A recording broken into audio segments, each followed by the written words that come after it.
It's beer o'clock on Real Ale Craft Beer. Today we've got a beer from McEwan's, and this is a bottle of their Levy. It's a traditional Scottish beer coming in at 3.2% ABV, and the brewery dates back to 1856.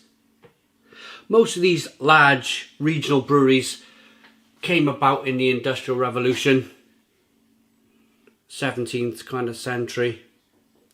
But McEwan's have a different story now from Scotland. They've changed hands a few times. We'll get into all of that a little bit later on in the review. But first of all, let's get the beer out into a glass and see what we get.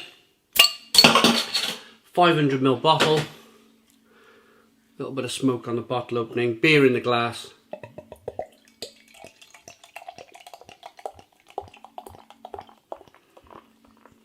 I picked this up in Home Bargains. It was about £1.50, something like that, for the bottle. Ever since I started the channel over 10 years ago, I've always popped into Home Bargains because they've always had weird and wonderful beers. I think the second beer I ever reviewed on YouTube came from Home Bargains. It was the Courage Best Bitter.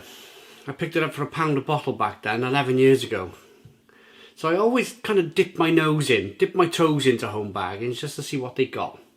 This looks really interesting. A 3.2% ABV, probably a dark mild. 2-finger, slightly off-white head. Yeah, it's looking like a ruby mild, isn't it? A really dark ruby mild. You can see the light bleeding through there in the corner of the glass. Nice levels of carbonation, slow-moving carbonation. Looks roasty and toasty. Let's get the aroma.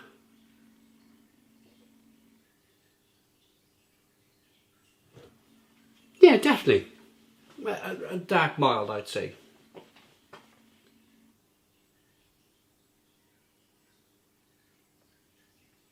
Roasty and toasty, biscuity and bready. A little bit of caramel malt coming through. Spicy and peppery with the hops. Smells pretty decent actually for the 3.2% ABV beer. Let's dive in. Cheers everybody.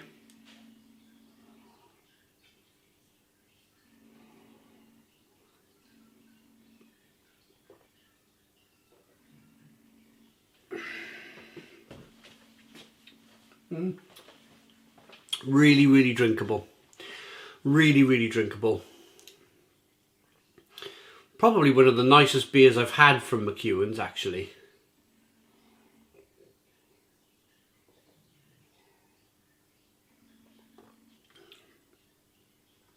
For that 3.2% ABV, it's got a lovely mouthfeel. It's creamy and rich. Carbonation pushes the beer around the inside of the mouth, releases more flavour. And you're left with, yeah, a stickiness, a medium mouthfeel for that 3.2% ABV. Some caramel malt. Lots of biscuitiness, a little bit of roasty toastiness coming through, a little bit of tobacco smoke maybe. Roasted malt. So the idea for this would have been bring it out low at 3.2% ABV, but add roasted malt. Now the reason why they've added roasted malt to this beer, for this style of beer, we'll get to the style in a moment, there's something else I want to touch on, is the roasted malt will give you natural kind of coffee, chocolate, caramel-like flavours coming through. And because you need a lot less of it to first of all colour the beer and then to bring out some of the tastes, you can get it at that 3.2% ABV. It's a really, really interesting one, it really is.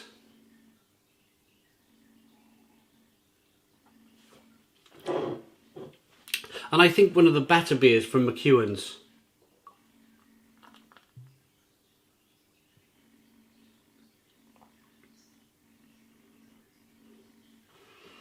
McEwan's did I got McEwan's Export stuck in my head, which isn't that, it's not a bad beer. But McEwan's did a beer that I really didn't like. I think it was one of the worst beers I reviewed on YouTube. But back when it was a McEwan's, it was made by McEwan's. It was really thick and gloopy and terrible tasting. Oh, I've just got McEwan's Export stuck in my head. One of those moments in life where I had the name in my head and then I went over to Export and now it's stuck. Export is stuck. McEwan's blooming... Never mind. We'll have a look in a moment. But there's another thing I want to talk about with this brewery. Style. Now, this is most definitely, without a shadow of a doubt, a dark mild. And years ago, if you put a bottle on a shelf, a lot of people would have understood dark mild. These days, people don't quite understand styles as maybe they once did. I'm talking about your common, maybe, home bargain shopper. They're not going to really understand what a mild is, and they might leave it on the shelf for that reason. They may not bother buying the beer. But if they change the name to traditional Scottish beer, then it makes it a little bit more inviting, and it makes it that people will want to pick up this beer. But I think then at the same time, it's a double-edged sword, because we're losing the importance of beer style. Beer style is really important to me. And it's such a shame that we're losing that kind of, rather than calling it a dark mild, they're calling it traditional Scottish beer, and people will go, yeah, we'll buy that because I understand that. Whereas years ago they would have understood mild. It's a shame that we're moving away from beer styles, and in certain beer styles, I mean, New England IPA is a new beer style that lots of people understand. IPA now is a beer style that maybe was once like the mild and nobody quite understood it, but now lots of people understand that IPA means fruity and jammy and plummy and passion fruit and mango, and so I suppose it's a really interesting kind of topic to pick up.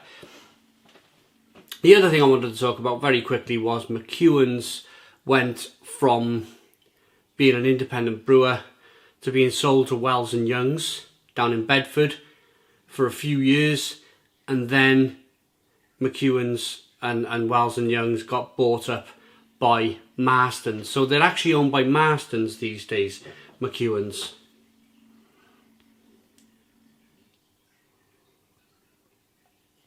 Yeah, Marston's Brewery PLC. I've got to quickly do this, everybody. I've just got to quickly go into my phone and very, very quickly look at this beer, because it's a beer that I really didn't like.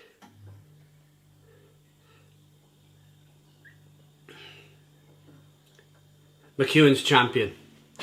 McEwan's Champion. It used to be about a 7.3% ABV beer. And McEwan's Champion. It was a love it or hate it beer. It really was. I think, in truth, I think McEwan's Champion is the reason why McEwan's is not an independent brewery anymore. I think that beer almost tarnished their name.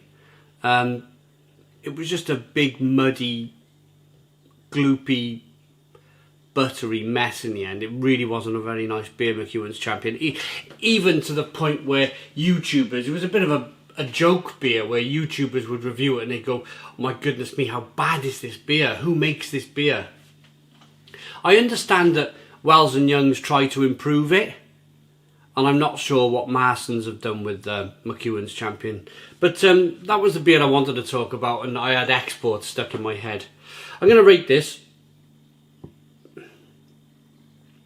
This is right up there, if not the best beer I've ever had from McEwan's, to be honest, and it's 3.2% ABV. I love the roasted malt. I love the balance, the little bit of hoppy kind of finish, the peppery spiciness. It's very drinkable. It's got a nice mouthfeel. I could drink 3 or 4 pints of that, no problem whatsoever. I like it enough to give it a 7 out of 10. It's a 7 out of 10 from Real Ale Craft Beer. Please put your comments in the comments box, subscribe to our daily beer and food reviews, give us a big fat thumbs up. Boom, cheers.